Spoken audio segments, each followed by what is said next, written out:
Marvel স্টুডিওজে আরডিজে comeback করে আবার proof করে দিয়েছে যে You either die a hero or you live long enough to see yourself become the villain. Well, I don't think RDJ Victor von ডুমকে play করবে। I really think RDJ Tony স্টারকেই play করবে, যে পরে গিয়ে ডক্টর ডুম হয়ে যাবে। Well, comic books এটা হয়েছে একটা হোয়াট ইফ স্টোরি লাইনে, যেটা একটু ওয়াইল্ড, যেখানে কলেজে টনি স্টার্ক আর ভিক্টর ভন ডুম রুমমেটস থাকবে, আর Victor von Doom kind of jealous থাকবে टोनी स्टार के लाइफ स्टाइल थे, भाई ये तो लाइक ऐशो आराम की जिंदगी काटाচ্ছে আর हमारी जिंदगी तो झंड होके बैठी है। দেন ও ডিসাইড করবে যে ও টনি আর নিজের কনসিয়াসনেসটাকে এক্সচেঞ্জ করবে, একটা মেশিন বানাবে, ওটা করতে সাকসেসফুল হবে। এটা হওয়ার পরে ভিক্টর ভন ডুমের বডিতে টনি স্টার্কের কনসিয়াসনেস তো থাকবে, বাট টনি স্টার্ক ভুলে যাবে যে ও কে আর কি, ও সবই ভুলে যাবে। And on the other side Victor von Doom যে টনি স্টার্কের বডিতে আছে, সে সবই জানতো, সবই ওর মনে আছে, আর ও টনি স্টার্কের দৌলত শহরতে ইউজ করছে। নট অনলি দ্যাট, ও স্টার্ক ইন্ডাস্ট্রিজকেও লিড করছে। দি আদার সাইড টনি স্টার্কের বডিতে থাকা ভিক্টর ভন ডুমের কনসিয়াসনেস, ভিক্টর ভন ডুমের বডি যার মধ্যে টনি স্টার্কের কনসিয়াসনেস আছে। I know it sounds confusing, but it is what it is.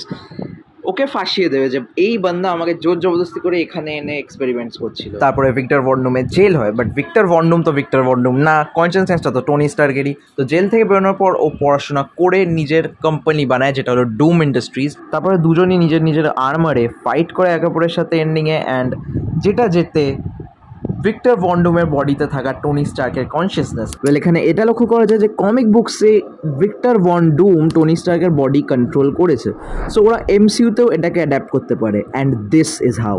Well, একটা জিনিস এখান থেকে ক্লিয়ার হয়ে যাচ্ছে যে যেহেতু মেইন 616 ইউনিভার্সে টনি স্টার্ক মরে গেছে, তো ওর বডি ইউজ করা impossible.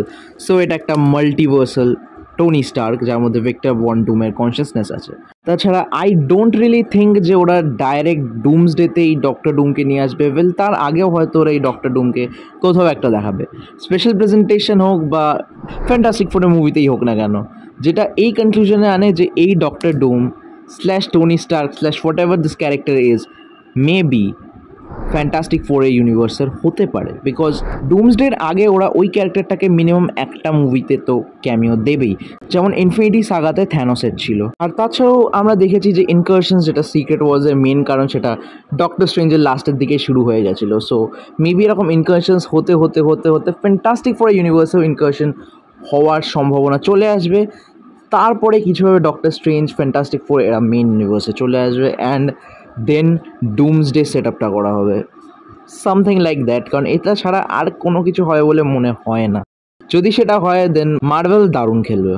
Well, I am really excited for this, যে কী হতে পারে। অ্যান্ড তাছাড়াও আমি দেখতে চাই স্পাইডারম্যানের রিয়াকশন কী হয় আরডিজের আয়রন ম্যানকে দেখেছে। ভাই, ও তো কনফিউজ হয়ে যাবে, বিকজ ফেস টনি স্টার্কের, বাট এটা টনি স্টার্ক হবে না, অ্যান্ড ওর পক্ষে ডিফিকাল্ট হবে, বিকজ টনি স্টার্ক ওর কাছে mentor plus father figure. So it's gonna be crazy.